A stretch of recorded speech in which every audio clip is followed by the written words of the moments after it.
শিক্ষার্থী বন্ধুরা সুস্বাগতম। আশা করি তোমরা ভালো আছো। আজকে যে বিষয় নিয়ে আমরা আলোচনা করতে যাচ্ছি সে হলো ষষ্ঠ শ্রেণীর 166 পৃষ্ঠার যে অনুশীলনী কাজ, সেখানে বলা হয়েছিল প্রক্রিয়া চিহ্ন ব্যবহার করে নিচের সম্পর্কগুলো বীজগণিতীয় রাশির মাধ্যমে প্রকাশ করা। তোমাদের এখানে লেখা আছে x এর 5 গুণ এর সাথে y এর 4 গুণ যোগ করো।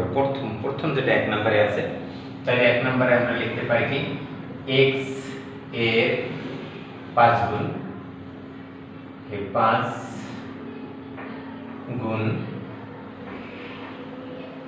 সমান হবে 5x, y এর 4 গুণ গুণ সমান হবে 4x। তাহলে এখানে আমাদেরকে বলেছে বীজগণিতীয় রাশি, অর্থাৎ বীজগণিতীয় রাশিটা হবে এখানে বীজগণিতীয় রাশি সমান হবে 5x প্লাস 4y।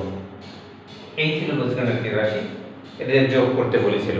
তাহলে 1 নম্বরটা তোমরা বুঝবে। 2 নম্বরটা বলা হয়েছে একটি সংখ্যার দ্বিগুণ থেকে অপর সংখ্যাটি 3 গুণ বিয়োগ। একটি সংখ্যার দ্বিগুণ থেকে অপর একটি সংখ্যা 3 গুণ বিয়োগ, এমন যদি সংখ্যাটা বলে তাহলে আমরা লিখতে পারি 2 নম্বরটা, একটি সংখ্যা, এখানে ধরে নিতে পারি, ধরতে পারি কিন্তু ধরি একটি সংখ্যা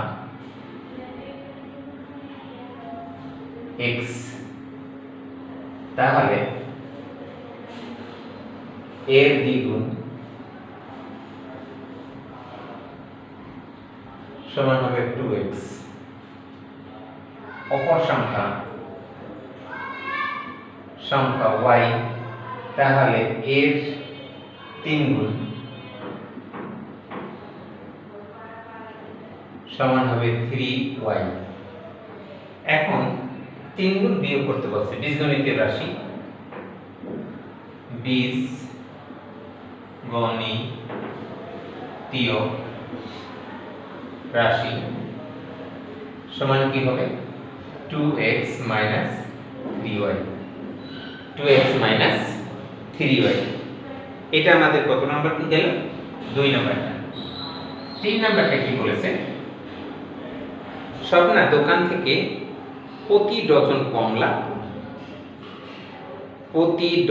কমলা টাকা, প্রতি হালি কলা y টাকা। এখানে কমলা টাকা লিখেছেন, এখানে x টাকা হবে, কমলা x টাকা, এবং প্রতি হালি কলা y টাকা দরে 1 হালি কমলা ও 1 ডজন কলা ক্রয় করেন। 1 হালি কমলা ও 1 হালি ডজন। তাহলে আমরা জানি কি 1 ডজন সমান 1 ডজন সমান হলো 12টি, 1 হালি সমান হলো 4টি। তাহলে তোমাকে বলা হয়েছিল 1 ডজন কমলার মূল্য, এখানে তোমরা ইংরেজিতে লিখতে পারো, এই সংখ্যাগুলো ইংরেজিতে লিখতে পারো, লিখে 1 ডজন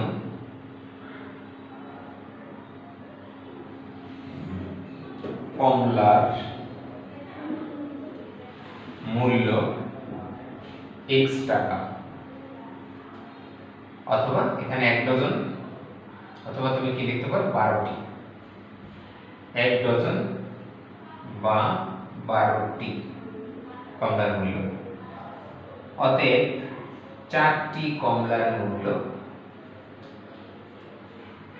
হবে, এখানে কি হবে এত টাকা হলে আমরা 12টি কমলার মূল্য পেয়েছি 1 টাকা, 4টি কমলার মূল্য পাবো এখানে 12x আর গুণ যদি 4টা দিই তাহলে আমাদের এই গুণটা এখানে পেয়ে যাবে, 4টির মূল্য বেশি হবে 4 সমান হবে এখানে 3x টাকা। তাহলে কি পাইছি, কমলার মূল্য পেয়ে গেছি। কিন্তু এখন 1 ডজন কমলা, তাহলে 1 হালি, এবার 1 হালি কলার মূল্য y টাকা, অতএব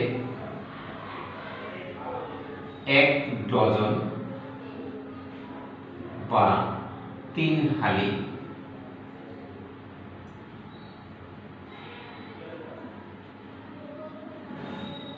কলার মূল্য, 1 ডজন বা 3 হালি কলার মূল্য হবে 3y টাকা। এবারে বীজগণিত রাশি, বীজগণিতীয়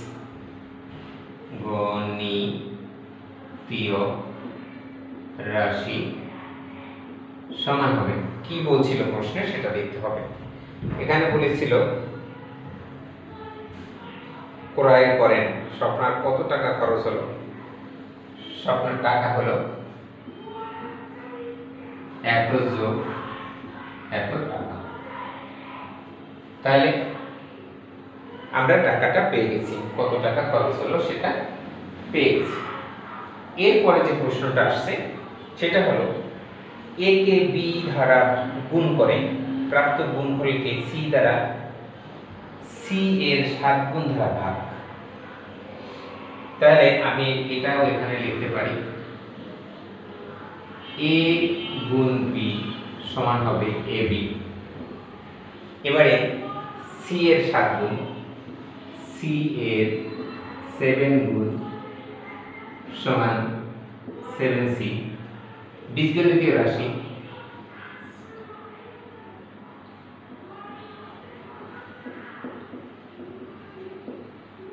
রাশি সমান হবে 7c উপরে ab, গুণ করতে বলেছিল, তাহলে আমরা কিন্তু এটা করে ফেললাম।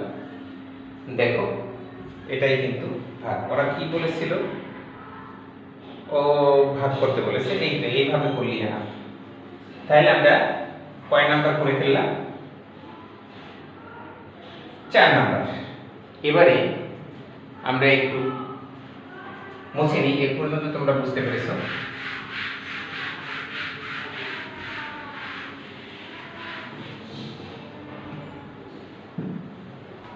এখন প্রতি প্যাকেট x টাকা দরে বাবল গাম কিনে নিচের চিত্রের মোট কতগুলো বাবল গাম আছে, এমন একটি কথা আছে তোমাদের এই প্রশ্নটায়। তাহলে তুমি লিখতে পারো মোট বাবল গাম 2টি, এখানে দেখা যায়, এখানে কিন্তু 2টি পাওয়া যাচ্ছে, প্রতি প্যাকেটে x সংখ্যক বাবল গাম আছে, তাহলে প্যাকেট আছে 2টি। আমরা লিখব, তাহলে আমরা বাবল গাম কতটি পাচ্ছি সহজে লিখে নিলেই হলো। আমরা এখানে যেটা পাচ্ছি সেটা প্রশ্ন অনুসারে, অর্থাৎ এটা 5 নাম্বার। তাহলে লিখব যে মোট বাবল গাম আছে, বাবল গাম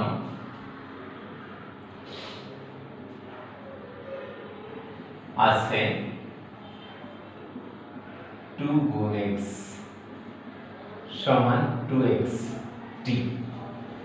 আচ্ছা, তাহলে এখানে কিন্তু দেখো প্রতি প্যাকেটে আছে xt বাবল গাম, তাহলে মোট আছে কয়টি, প্রতি প্যাকেটে আছে xt, বা এক প্যাকেটে এরকম লিখে নিতে পারো তোমরা, এক প্যাকেটে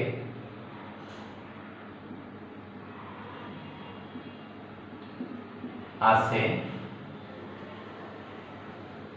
xt, তাহলে 2 প্যাকেটে আছে 2 যোগের এতটি। শেষ, তোমার এখানে কোনো বীজগণিতীয় রাশি হচ্ছে না। এরপরে যে রাশিটা আসছে সেটা হচ্ছে কি, তোমাকে বলেছে রবিন তার বোনের জন্য 5টি এবং বন্ধুদের প্রত্যেকের জন্য 3টি করে চকলেট ক্রয় করেন। তাহলে এই যে তোমাদের এখানে প্রশ্ন দেওয়া আছে, দেখে নিবে সুন্দর করে। তাহলে রবিন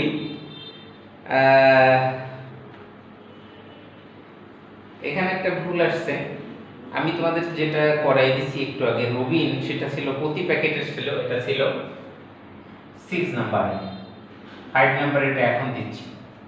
সেটা হলো 5 নাম্বারটা ছিল রবিন তার বোনের জন্য 5টি এবং বন্ধুদের প্রত্যেকের জন্য 3টি করে চকলেট ক্রয় করেন। সে মোট কতগুলো চকলেট ক্রয় করেন? তাহলে তোমাকে লিখতে হবে রবিন তার বোনের জন্য 5টি, বোনের জন্য 5টি এবং বন্ধুদের জন্য, তাহলে কি ধরি বন্ধু একজন, ধরি বন্ধু x জন, তাহলে একজন বন্ধুর জন্য একজন বন্ধুর জন্য ক্রয় করে 3টি, x জন বন্ধুর জন্য ক্রয় করে 3 গুণ x সমান 3xt। তাহলে মোট বীজগণিত রাশি তুমি লিখতে পারো বীজগণিতীয় রাশি সমান হবে 3x যোগ 5, এতটি। তাহলে আশা করি তোমরা অঙ্কগুলো বুঝতে পেরেছো, অথবা 5 প্লাস 3x যেটাই লেখো না কেন এতটি লজেন্স ক্রয় করলো। তাহলে তোমরা অবশ্যই বুঝতে পারো, যদি বুঝতে পারো তাহলে অন্যদের বোঝার সুযোগ করে দেবে। লাইক কমেন্ট শেয়ার করবে এবং সাবস্ক্রাইব করতে ভুলবে না। সবাই ভালো থাকো, সুন্দরভাবে অধ্যয়ন করে সুন্দর একটা জীবন করো। Good bye.